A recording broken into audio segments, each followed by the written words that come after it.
ஜெபத்துளிகள். உங்கள் அன்பு சகோதரி அருள்மேரி. இறை இயேசுவில் மிகவும் பிரியமான சகோதர சகோதரிகளே, உங்களுக்கு என் அன்பின் வாழ்த்துக்கள். இன்றைய நற்செய்தி 1 யோவான் அதிகாரம் 4, 19, 5-4. அன்பார்ந்தவர்களே, கடவுளே முதலில் நம்மிடம் அன்பு செலுத்தியதால் நாமும் அன்பு செலுத்துகிறோம். கடவுளிடம் அன்பு செலுத்துவதாக சொல்லிக்கொண்டு தம் சகோதரர் சகோதரிகளை வெறுப்போர் பொய்யர். தம் கண் முன்னேயுள்ள சகோதரர் சகோதரிகளிடம் அன்பு செலுத்தாதோர் கண்ணுக்கு புலப்படாத கடவுளிடம் அன்பு செலுத்த முடியாது. கடவுளிடம் அன்பு செலுத்துவோர் தம் சகோதரர் சகோதரிகளிடமும் அன்பு செலுத்த வேண்டும். இதுவே அவரிடமிருந்து நாம் பெற்ற கட்டளை.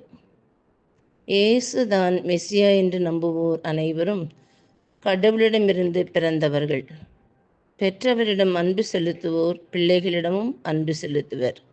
நாம் கடவுள் மீது அன்பு கொண்டு அவர் கட்டளைகளை கடைபிடிக்கும் போது கடவுளின்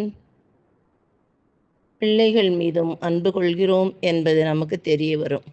ஏனெனில் அவர் கட்டளைகளை கடைபிடிப்பதில்தான் கடவுள் அன்பு அடங்கியுள்ளது. அவர் கட்டளைகள் நமக்கு சுமையாய் இருப்பதில்லை. ஏனெனில் கடவுளிடமிருந்து பிறக்கும் அனைத்தும் உலகை வெல்லும். உலகை வெல்வது நம் நம்பிக்கையே. ஜெபம். ஒன்றுமில்லாமையில் இருந்தபோதே எங்களை அன்பு செய்த இறைவா, இந்த காலை வேளையில் மீண்டுமாக அதே அன்பையே தேடி வந்துள்ளோம். உம்மை தேடி வந்த வேளையில் நாங்கள் கடைபிடிக்க வேண்டிய கட்டளையை அறிய வருகிறோம். இந்த அன்பு கட்டளைக்கு நன்றி கூறுகிறோம்.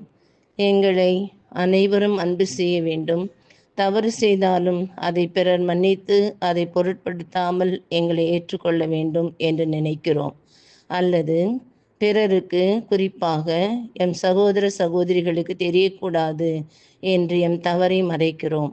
இறைவா, இது எங்கள் அறியாமையா இயலாமையா என்பதெல்லாம் உணர முடியாதவர்களாக இருக்கும் எங்கள் அவலத்தை நினைத்து பார்க்கிறோம். நினைத்து பார்த்து நாங்கள் எங்களை அன்பு செய்வது போல் எம் சகோதர சகோதரிகளை அன்பு செய்ய உமது அன்பையை எங்களில் அதிகமாய் ஊற்றி நாங்கள் பிறரை காணும் போதெல்லாம் நெஞ்சில் அன்பின் நீரம் கசிய உதவியருளும்.